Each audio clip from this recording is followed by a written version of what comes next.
Thank you Vibha जी, नमस्कार। बहुत बहुत धन्यवाद आप सबका कि आप मौका देते हो बात करने का। और मैंने बाद में देखा तो मुझे लगा कि मैं तो, अगर मुझे 15 दिन इसी एक प्रिंसिपल पे बात करने के लिए बोला जाए तो मैं 15 दिन इसी एक ही प्रिंसिपल पे बात कर सकती हूँ। इतना इसमें इतना कुछ है, इतना कुछ है कि जितना गहरे जाओगे उतने ही हीरे मोती आपके हाथ लगेंगे। लेकिन क्योंकि अभी सेशन को आगे बढ़ाना है तो आज इसलिए सेकंड प्रिंसिपल पे बात करेंगे। सही में अगर देखें, हम समझें गहराई से, तो सर ने तो सागर भी शायद छोटा पड़ जाए, इतना सब कुछ हमें भर के दिया है। इसमें जितना गहरा जाएंगे और समझ आएगी। ऐसा नहीं कि बस जो मैंने कहा वही है, अभी इसमें और जितना गहरा जाओगे और समझ आएगी। आज लोग क्वांटम फिजिक्स की बात करते हैं, क्वांटम हीलिंग की बात करते हैं। आपने अगर संगीता मैडम के सेशन सुने गहराई से समझना है, जानना है। वो ब्रेथ का ही इंपॉर्टेंस बताती है कि कैसे ब्रेथ अपना रूट चेंज करता है। जब हम उसे माइंडफुली ऑब्जर्व करते हैं तो वो हमारे जो सोई हुई शक्तियां हैं उन्हें जगा देता है। थोड़ा सा उसी का रिकैप करते हैं, क्योंकि कुछ लोगों ने शायद आज ज्वाइन किया होगा। तो हम बहुत बार सुनते हैं कि ये धरती एक स्कूल है और यहाँ आत्मा सीखने आई है, परीक्षा देने आई है। और इस धरती के स्कूल का सिलेबस है, तो वो सिलेबस हमें पत्री सर ने बताया। और 18 प्रिंसिपल, अगर इसको हिंदी में कहें तो 18 सिद्धांत दिए हमें। अब सिद्धांत का अगर हम संधि विच्छेद करते हैं, सिद्धांत मतलब वो बात जो हर तरह से सिद्ध हो गई है, उसमें कोई गुंजाइश नहीं है उसको हेर फेर करने की। मतलब वो अंत में कर करके अंत में जो सिद्ध हुई है बात कि हाँ यस ये ठीक है, उसे सिद्धांत कहा जाता है। तो अंत सिद्ध हुई जो बात है, वो सिद्धांत हमें 18 सूत्र दिए, 18 सिद्धांत दिए और बताया कि हमारी सोल का सिलेबस है कि 33% ध्यान करना है, 33% स्वाध्याय करना है और 34% सज्जन सांगत्य करना है। सज्जन सांगत्य को ध्यान और स्वाध्याय से ग्रंथों में भी ज्यादा इंपॉर्टेंस दी गई है। अगर आप अष्टावक्र गीता पढ़ोगे, योग विशिष्ट पढ़ोगे, श्री गुरु ग्रंथ साहब का अध्ययन करोगे, तो आप जानोगे कि सब संतों ने, सब गुरुओं ने सबसे ज्यादा महत्व दिया है सज्जन सांगत्य को। और वही यहाँ पर पत्री जी ने हमें बताया कि सज्जन सांगत्य 34% है। अभी एक श्लोक है जो मुझे समझ में नहीं आता था, बहुत लोग इस श्लोक को पढ़ते थे, बताते थे, मैं भी सुनती थी, लेकिन एक बार फिर मैंने सर से ही इसका अर्थ समझा। वही मैं आज आपके साथ शेयर कर रही हूँ। पूजा कोटि सम स्तोत्रम। कोटि का मतलब यहाँ करोड़ नहीं है, यहाँ कोटि का मतलब है अनेक प्रकार की पूजा। ज्यादातर लोग अर्थ यही करते हैं कि करोड़ों पूजा के समान स्तोत्र है, ऐसा नहीं है। अलग अलग तरह की जो हम विधि विधान से पूजा करते हैं, कई प्रकार की पूजा से एक स्तोत्र जो है उसका उच्चारण जो है वो कई प्रकार की पूजा से महान है। स्तोत्र कोटि सम जपा, कई प्रकार के स्तोत्र पढ़ने से जाप करना वो महान है, उससे भी बड़ा है वो। जप कोटि समम ध्याना, और कई प्रकार के जाप करने से ध्यान उससे भी बड़ा है। जप कोटि समम ध्याना मतलब कई प्रकार के जप करना और ध्यान करना, एक ध्यान कर लेना कई प्रकार के जप छोड़ के, वो महान है। ध्यान कोटि समोलया, ये समझ बिल्कुल नहीं आता था कि ध्यान भी कई प्रकार के हैं। ध्यान कोटि समोलया का क्या अर्थ है, तो सर से जब पूछा, सर ने मुझे बताया कि कई प्रकार के ध्यान नहीं है। यहाँ ऊपर कोटि का मतलब कई प्रकार के हैं, लेकिन यहाँ कोटि का मतलब कई प्रकार के नहीं है। यहाँ कोटि का मतलब है कि बार बार बार बार बार बार जब आप ध्यान करते हो, जिस दिन आपका मन शून्य हो गया, विलय हो गया, असली आपके ध्यान को फल लग गया उस दिन। तो कई बार बार बार जिंदगी भर ध्यान करते रहने से अगर ऐसा पल आ गया आपके जीवन में, आपका मन विलय हो गया, मन शून्य हो गया, तो आपके ध्यान को फल लग गया। और यही बात अगर मैं देखूं तो यही बात श्री गुरु ग्रंथ साहब में की गई है। अभी मैं पढ़ रही थी, जब पाठ कर रही थी तो उसमें यही चीज सामने आई, कोटि मजन जाके सुन नाम, कई कोटि पूजा जाके है ध्यान। वही बात यहाँ भी कही गई कि परमात्मा का नाम सुनना कई प्रकार के तीर्थों पे स्नान करने के बराबर है, और परमात्मा के नाम का ध्यान करना, मेडिटेट करना, वो कई प्रकार की, करोड़ों प्रकार की पूजा से भी महान है। तो यही बात उत्तर गीता में इस तरह लिखी है और गुरु ग्रंथ साहब में इस तरह लिखी है, कोटि पुण्य सुन हर की बानी, कोटि पुण्य कोट फला गुर ते बिद जानी। अगर हम गुरु की वाणी को सुनते हैं तो गुरु की वाणी सुनने का कई करोड़ों गुना फल है, पुण्य है गुरु की वाणी को सुनने का। कोटि फला गुरते बिद जानी, और अगर गुरु की वाणी सुनकर गुरु से रास्ता पूछकर उस रास्ते पर चलते हैं तो वो कई करोड़ों प्रकार के फलों से ज्यादा फल है उसका। अगर गुरु से रास्ता पूछ के उस रास्ते पर चलते हैं तो आप खुद ही समझ लो कि जो गुरु ने रास्ता बताया है, अगर उस रास्ते पर चलकर हम ध्यान करेंगे तो हमें कितना फल मिलेगा। लेकिन अगर अपनी मन मर्जी से और चीजें करेंगे तो फिर हम जरूर चक्रों में पड़ेंगे। तो सर ने तो हमें चक्रों से निकाला है। सर कहते हैं कि जितनी भी विधियां है ना, वो ज्यादातर विधियां कैसी हैं, जैसे अभिमन्यु को चक्रव्यूह में घुसना तो आता था, लेकिन चक्रव्यूह से निकलना नहीं आता था उसे। तो इसी तरह अलग अलग विधियों में जब हम घुस जाते हैं, करते हैं, वो चक्रव्यूह की तरह है, उसमें घुस तो जाते हैं लेकिन निकलना नहीं आता। इसीलिए सर ने स्पेसिफिकली कहा कि सांसों के साथ ध्यान करो, आनापानासति ध्यान करो, और यही गुरु ग्रंथ साहब में बार बार कहा गया कि जो सांसों से पवन चल रही है उसके साथ ध्यान करो। और दूसरा प्रिंसिपल आता है सही आध्यात्मिक पुस्तकें पढ़ना और दूसरों को सही पुस्तकें पढ़ने की प्रेरणा देना। अब यहाँ भी दो चीजें नहीं है कि हम पढ़ें और फिर दूसरी बार हम उनको प्रेरणा दें, नहीं, एक ही बार में एक ही सेंटेंस में उन्होंने लिखा, सही आध्यात्मिक पुस्तकें पढ़ना और दूसरों को सही पुस्तकें पढ़ने की प्रेरणा देना। अब यहाँ पे जब सही आध्यात्मिक पुस्तकें लिखा है तो ये बहुत ही सोचने और समझने वाली बात है। सही का अपोजिट होता है जो सही नहीं है, जो गलत है। इसका मतलब कुछ ऐसी भी पुस्तकें होती हैं जो गलत हैं। तभी सर ने ये नहीं लिखा कि खाली आध्यात्मिक पुस्तकें पढ़ना, सही आध्यात्मिक पुस्तकें पढ़ना, सही को स्पेसिफाई किया है। अब वो सही पुस्तकें कौन सी हैं ये हमें कोई संत ही बता सकता है। तो वो सर ने हमें बताया कि ग्रंथों का अध्ययन करना, भगवत गीता पढ़ना, गुरु ग्रंथ साहब को पढ़ना, अष्टावक्र गीता पढ़ना, योग विशिष्ट पढ़ना, वेदों को पढ़ना, ये सही आध्यात्मिक पुस्तकें पढ़ना है। और जो आज के युग में जो स्पिरिचुअल साइंटिस्ट हुए हैं, रिसर्च कर रहे हैं, उनकी पुस्तकें पढ़ना।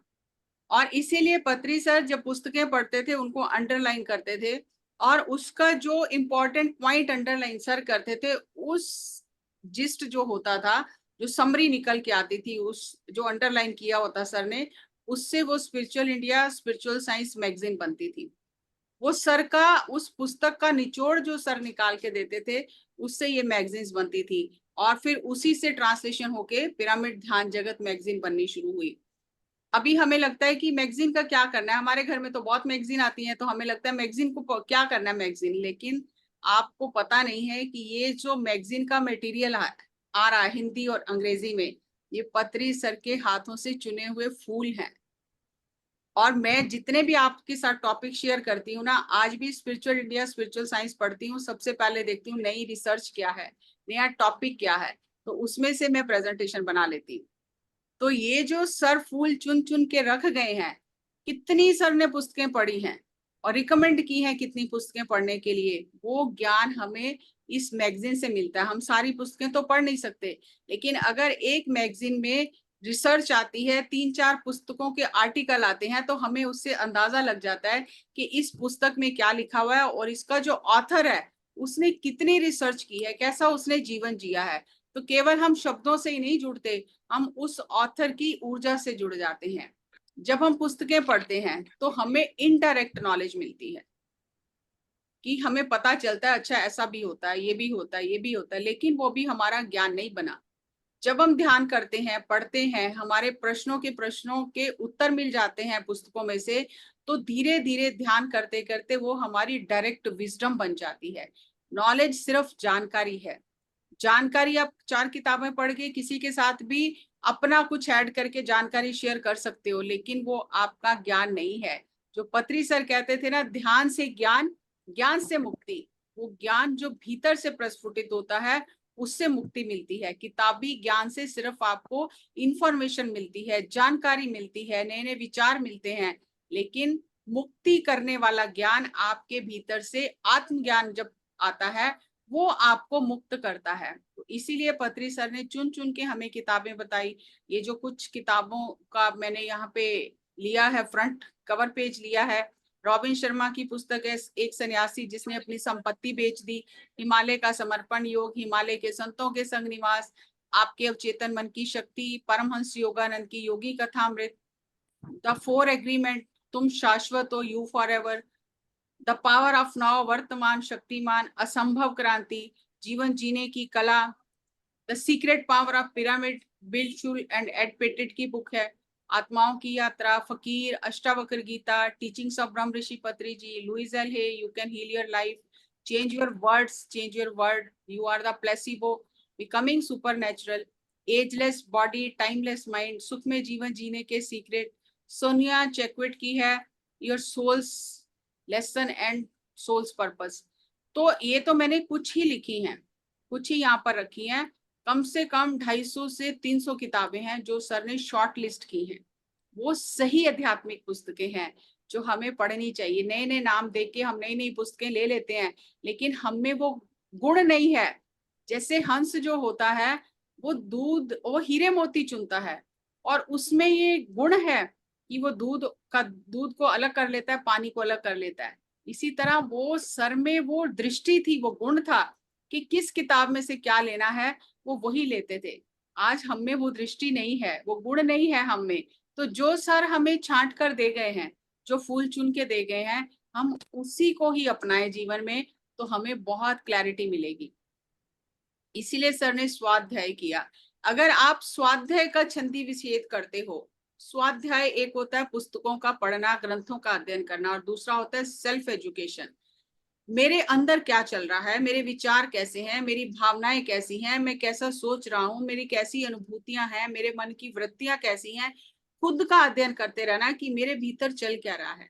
तो उससे भी स्व अध्याय कहते हैं, स्व का अध्ययन करना कि मेरे भीतर क्या चल रहा है, और जो सही नहीं है उससे निकालते रहना।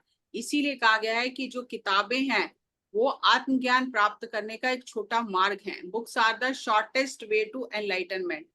और ऐसे ही अभी अगर हम बात करें, तो ये तो पत्री सर ने हमें 18 प्रिंसिपल बता दिए, और 18 प्रिंसिपल बताने के बाद हमें बिल्कुल एक एक लाइनर दे दिया। एक मिनट, पत्री सर ने हमें एक एक लाइनर दे दिया 18 प्रिंसिपल बता के, लेकिन इसका ग्रंथों में क्या लिखा हुआ है, इसका क्या सार है, कैसे ये सर ने ग्रंथों से निकाला है, ये हमें नहीं पता है। तो मैंने जो जैसे जैसे अध्ययन किया, जैसे जैसे पढ़ा, और मुझे ये चीज समझ में आई, तो मैं आपके साथ वो शेयर कर रही हूँ कि गुरबानी में भी यही लिखा गया है। ऐसी सब चीजें गुरबानी में भी आई हैं। तो गुरु गोविंद सिंह जी की बानी है, धीरज धाम बनाए एह तन, बुद्ध सुदीपक ज्यों उजियारे, कि इस शरीर को धीरज का मंदिर बना ले, पेशेंस इतना डेवलप कर ले अपने अंदर, और बुद्धि को दीपक की तरह जगा ले, जैसे दीपक जलता है। ज्ञाने की बढ़नी मनो हाथ ले, कातरता कुतवार बुहारे, ज्ञान रूपी झाड़ू लेकर अपने भीतर की वृत्तियों को, अपनी भीतर की कायरता को, कचरे को झाड़ू से जैसे हम बुहार देते हैं, ऐसे अपने दिमाग से, अपने मन से ये पुस्तकों का ज्ञान लेके ये सब कचरा बाहर बुहार के झाड़ दे। क्योंकि पुस्तकें पढ़ने से, अध्ययन करने से हमें पता चलता है जीवन कैसे जीना है, क्या करना है, क्या नहीं करना है। तो जो नहीं करना है वो छोड़ते जाएं, और जो करना है उसे बढ़ाते जाएं। क्योंकि ये जो ज्ञान हमें मिलता है पुस्तकों से, ये इंफॉर्मेशन है, जानकारी है। और जैसे हर एक वर्ड की एक फ्रीक्वेंसी होती है, तो इस इंफॉर्मेशन की भी फ्रीक्वेंसी है। आज मैं आपसे जो बात कर रही हूँ तो एक फ्रीक्वेंसी आपकी तरफ जा रही है। तो जब हम पुस्तकें पढ़ते हैं, जो उसकी जानकारी है वो एक फ्रीक्वेंसी है, एक वाइब्रेशन है। तो हमें इस बात का ध्यान रखना है कि क्या जो मैं इंफॉर्मेशन ले रही हूँ वो मुझे एम्पावर कर रही है कि डिसएम्पावर कर रही है, मतलब वो मेरी शक्ति को, ऊर्जा को बढ़ा रही है, मेरे ज्ञान को, कि कम कर रही है। ये हमारे लिए जानना बहुत जरूरी है। इसीलिए सर ने कहा राइट स्पिरिचुअल बुक्स। अगर रॉन्ग स्पिरिचुअल बुक्स हैं तो हमें नीचे ले जाएंगी, अगर राइट स्पिरिचुअल बुक हैं तो हमें ऊपर उठाएंगी। तो ये एक क्वेश्चन मार्क है कि जो भी जानकारी, चाहे व्हाट्सएप के माध्यम से, फेसबुक से, बुक से, जो भी हम जानकारी आज की डेट में ले रहे हैं, जो बम्बार्डमेंट हो रही है इंफॉर्मेशन की, क्या वो मुझे एम्पावर कर रही है, शक्ति दे रही है, शक्तिशाली ऊर्जावान बना रही है, या मेरी जो शक्ति है उसे क्षीण करके मुझे कंफ्यूज कर रही है। तो जो भी इंफॉर्मेशन ले रहे हैं पूरी जागरूकता के साथ, होश पूर्वक जो लेना है वही लें, जो नहीं लेना है उसे मत देखें। हमें लगता है देखा तो क्या हुआ, मैंने तो बस देख के इसको नजरअंदाज कर दिया। और नजरअंदाज नहीं होता, वो सबकॉन्शियस में उतर जाता है और गलत बात बहुत जल्दी उतर जाती है। और फिर वो समय लेके, वो जैसे अंकुर फूटते हैं, वो अंदर फूट पड़ती है। तो इसीलिए क्या जा रहा है आपके, जैसे मुंह में क्या जा रहा है उसका ध्यान रखना है। ऐसे क्या इंफॉर्मेशन आपके दिमाग में, मन में जा रही है, कॉन्शियसली, बहुत सावधानी पूर्वक, होश पूर्वक, जागरूकता के साथ उसका ध्यान रखना है कि हमारे मन में जा क्या रहा है। और जब हम पढ़ते हैं पुस्तकों को, हम तो सिंपली कह देते हैं अरे मुझसे पढ़ा नहीं जाता, मुझसे होता नहीं, मैं तो यूट्यूब पे सुन लेती हूँ, मैं तो ज्यादा पढ़ नहीं सकती हूँ। ठीक है, अगर किसी को आइज की प्रॉब्लम है वो एक अलग बात है, लेकिन जब हम पढ़ते हैं, खास करके जब पुस्तक अपने हाथ में लेके पढ़ते हैं, जब हमारी नजर शब्दों पर पड़ती है, तो हमारे राइट ब्रेन और लेफ्ट ब्रेन की कनेक्टिविटी बनती है। क्योंकि जैसे जैसे आप पढ़ते हो, आपका जो राइट ब्रेन है वो कल्पना करने लग जाता है। जैसे हिमालय का समर्पण योग का अगर एग्जाम्पल दें, तो उसमें उन्होंने कहा कि जो, अगर आप किसी गुरु को या संत को पानी पिलाते हो या भोजन कराते हो, क्योंकि उनमें पूरी सृष्टि समाई हुई है, तो आपने केवल एक संत को या एक व्यक्ति को भोजन नहीं कराया, आपने पूरी सृष्टि को भोजन करा दिया। जैसे इसकी एक प्रमाणिक एक उदाहरण भी है महाभारत में, कि जब दुर्वासा ऋषि गए थे द्रौपदी के पास, पांडव जब जंगलों में थे, तो उन्होंने कहा हमें भूख लगी है, हमारे लिए भोजन तैयार करो। तो उस समय तो ऐसी व्यवस्था नहीं थी कि आ जाएगा। तो उस समय उन्होंने क्या किया, द्रौपदी ने देखा कि भोजन तो सब खा चुके हैं, खाना तो है नहीं, तो हांडी जो थी मिट्टी की, उसमें एक दाना चावल का था। तो उसने कृष्ण भगवान को याद किया, कृष्ण भगवान आए और उन्होंने कहा मुझे बहुत जोर से भूख लगी है, मुझे कुछ खिलाओ। तो उसने हांडी ही आगे रख दी, ये एक दाना है, आधा आप खा लो, आधा पूरी सृष्टि को खिला दो।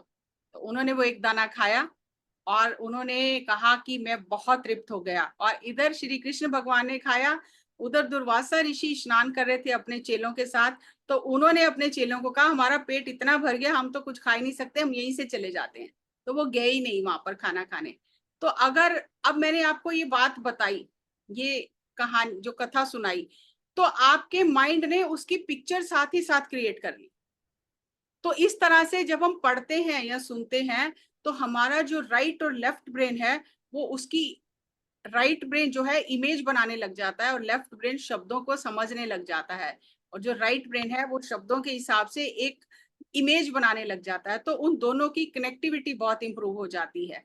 दोनों जो ब्रेन है उनका आपस में कनेक्शन बहुत स्ट्रांग हो जाता है। हमारी मेमोरी बढ़ जाती है, क्योंकि जो चीज हम पिक्चर फॉर्म में बना लेते हैं, उससे जब बच्चों को हम सिखाते हैं मेमोरी बढ़ाने के लिए, तो हम कहते हैं कि आप पिक्चर फॉर्म में कन्वर्ट करो इस टेक्स्ट को, तो हमेशा हमें याद ही रहता है।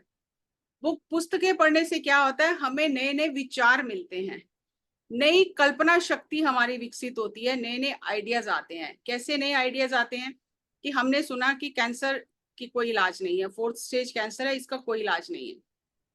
लेकिन जब हमने बहुत सारे बुक्स पढ़ी, अनीता मुरजानी की बुक है डाइंग टू बी मी, या यू आर द प्लेसिबो में डॉक्टर जोए डिस्पेंजा ने सिर्फ सांसों के साथ रहकर अपनी रीढ़ की हड्डी की जो टूटे हुए पार्ट थे सारे, जो वर्टिब्रा टूट गए थे, खाली सांसों के साथ एक होके उन्हें ठीक कर लिया 6 हफ्ते में।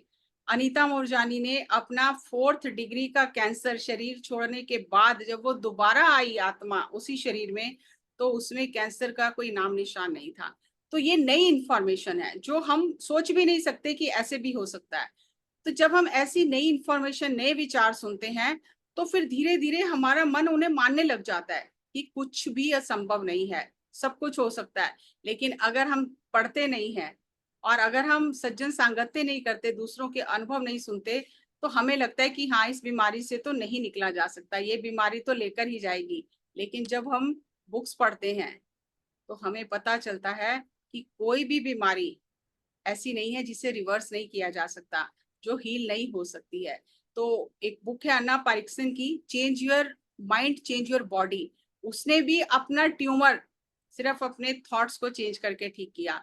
तो ऐसी ऐसी जब हम पुस्तकें पढ़ते हैं तो हमारा मनोबल बढ़ता है, नए विचार आते हैं हमें। तो छोटी मोटी कोई दिक्कत आती है तो हमें लगता है हम 2 घंटे ध्यान करेंगे तो ये ठीक हो जाएगी, जब इतनी बड़ी बीमारी ठीक हो सकती है तो ये भी ठीक हो जाएगी। जब मैं शुरू शुरू में ध्यान में आई थी तो एक बच्चे ने अपना एक्सपीरियंस शेयर किया था, यंग जो था बच्चा, कि 40 दिन ध्यान करने से उसका ब्रेन ट्यूमर ठीक हो गया। तो मुझे तो डॉक्टर कहता था कि आपको दोनों नी रिप्लेस कराने पड़ेंगे, कोई ट्रीटमेंट ही नहीं है आपका। तो उस समय मुझे आइडिया आया कि अगर ब्रेन ट्यूमर ठीक हो सकता है तो नी की जो मुझे दर्द है ये तो इतनी बड़ी कोई बात ही नहीं है। अगर ब्रेन ट्यूमर ठीक हो सकता है और ये साइंस है और ये एनर्जी साइंस है, एनर्जी बढ़ेगी तो ये तो आराम से चली जाएगी। तो मुझे अपनी एनर्जी बढ़ानी है, तो मैंने उस दिन से ज्यादा ध्यान करना शुरू किया और धीरे धीरे वो प्रॉब्लम सॉल्व हो गई। तो इस तरह से हमारा जो सबकॉन्शियस माइंड है वो इंफॉर्मेशन को एब्जॉर्ब कर लेता है स्पंज की तरह, और हमारा जो मन है वो खुलने लग जाता है, विशाल होने लग जाता है। नहीं तो कुएं के मेंढक की तरह हम रहते हैं कि ये तो नहीं हो सकता, ये तो नहीं हो सकता। लेकिन जैसे पुस्तकें पढ़ते हैं, सज्जन सांगत्य करते हैं, तो मन विस्तृत होने लगता है, नई नई इंफॉर्मेशन को एब्जॉर्व करने लगता है। हमें पता भी नहीं चलता कब वो बीज हमारे अंदर फूट जाते हैं और हमारी विल पावर को इतना स्ट्रांग कर देते हैं कि फिर हम घबराते नहीं हैं किसी भी चीज से। जब ये चीजें हो रही होती हैं तब इतनी समझ नहीं आती। आप पढ़ी जा रहे हो, पढ़ रहे हो, तब लगता है कि ठीक है पढ़ लिया, लेकिन जब समय पर उन चीजों की जरूरत होती है तब आपको वो याद आ जाती हैं, तब वो अंकुर फूट जाते हैं आपके अंदर से। इसीलिए कहा जाता है कि शुभ कर्मों के जो अंकुर है ना, वो समय से फूट ही जाते हैं। तो इसलिए पुस्तकों का पढ़ना इतना जरूरी है ताकि हमारे मन में ये जो जाले लगे हुए हैं ना, ये गलत सोच के, गलत भावनाओं के, जो सोसाइटी से, समाज से, जन्मों जन्मों से हमने यहाँ कचरा इकट्ठा किया है, उस कचरे को साफ करने के लिए हमें पुस्तकों को पढ़ना ही चाहिए। और पत्री जी कहते हैं कि एक वेल टेम्ड माइंड, मतलब जिसे ट्रेनिंग दी गई है, जिसे नियंत्रण में रखा गया है, वही इस आध्यात्मिक यात्रा पर आगे चल सकता है। अगर मन बंदर की तरह कूदता रहेगा तो कभी भी वो एक जगह टिक कर बैठ नहीं सकेगा। स्वाध्याय का मतलब है अपने बुद्धि के दिए को जलाना। बुद्धि के दिए को जब हम जलाते हैं तो फिर क्यों जलाना है इस बुद्धि के दिए को? हमें तो लगता है हमें बहुत बुद्धि है, इस दिए को जलाना ही क्यों है? तो गुरबानी में ये कहा गया है कि मैं अपने गुरु से पूछकर अपने इस मूर्ख मन को समझाऊं कि तुझे कैसे आगे बढ़ना है, क्योंकि मेरे अंदर इतनी बुद्धिमत्ता नहीं है, मेरा मन मूर्ख है, जो बहुत ही चंचल है, जो टिक कर बैठता नहीं है। तो गुरु के शब्द से ही मैं इस मन को समझा सकता हूँ। गुरु के शब्द के बिना ये मन मूर्ख समझ ही नहीं सकता है। और इसीलिए कहा गया गुरबानी में कि मन को समझाने के लिए, चाहे आप हिंदू हो, चाहे आप मुसलमान हो, चाहे आप सिख हो, लेकिन इस मन को समझाने के लिए कुछ ज्ञान पढ़ो। पत्री सर ने तो कह दिया ध्यान करो, ध्यान करवाओ, और दूसरा प्रिंसिपल दिया कि पुस्तकें पढ़ो और दूसरों को पढ़ने की प्रेरणा दो। तो यहाँ पे गुरु ग्रंथ साहब में भी यही लिखा है कि मन को समझाने के लिए गुरु से पूछो कि मैं कैसे इस मन को समझाऊं, और मन को समझाने के लिए कुछ ज्ञान पढ़ो, कुछ ग्रंथों का अध्ययन करो। और ये मन जो है, गुरबानी में कहा गया है कि इसका भरोसा नहीं है, ये गधे की तरह है। और जब धोबी गधे गधे का पैर बांध के रखता है और जब उसके ऊपर कपड़े लाद दिए जाते हैं ना, तब उसका पैर खोला जाता है। तो मन भी ऐसा गधा है, इसके ऊपर जब गुरु के ज्ञान का वजन रख दिया जाता है तब ये सही चलता है। अगर इसके ऊपर गुरु के शब्द का, गुरु के ज्ञान का, गुरु के दिए हुए सिद्धांत का वजन नहीं है, तो ये गधे की तरह भाग जाता है और फिर अपने ऊपर मिट्टी डाल लेता है। कितना भी ये अच्छे कर्म करे, फिर अपने ऊपर आखिर में मिट्टी ही डाल लेता है। तो इसीलिए स्वाध्याय करना इतना जरूरी है। और जहां हमें खुद स्वाध्याय करना है, हमें दूसरों को स्वाध्याय करने की प्रेरणा भी देनी है कि इस पुस्तक से मुझे ये बहुत फायदा हुआ है, आप पढ़ोगे तो आपको भी फायदा होगा। तो मैं जितना ये सब प्रिंसिपल्स के बारे में और गहराई से समझती हूँ, सोचती हूँ, और गुरबानी से मुझे उसके एग्जाम्पल मिलते हैं, तो मुझे लगता है कि पहले भी बहुत पढ़ा है, बानी को पढ़ा भी है, सुना भी है, लेकिन ये चीजें कभी समझ नहीं आई। और जब पत्री सर के सूत्र समझने शुरू किए, तो उसका प्रमाण ग्रंथों से, गीता से, गुरबानी से मिलने लग गया कि इतने इतने बड़े ग्रंथों का निचोड़ निकाल के पत्री सर ने 18 लाइंस में हमें दे दिया। सिद्धांत, ये सिद्ध की हुई अंत सत्य बात है कि इसे पकड़ लो तो आप पार हो जाओगे। और सिलेबस बता दिया कि आत्मा का सिलेबस क्या है।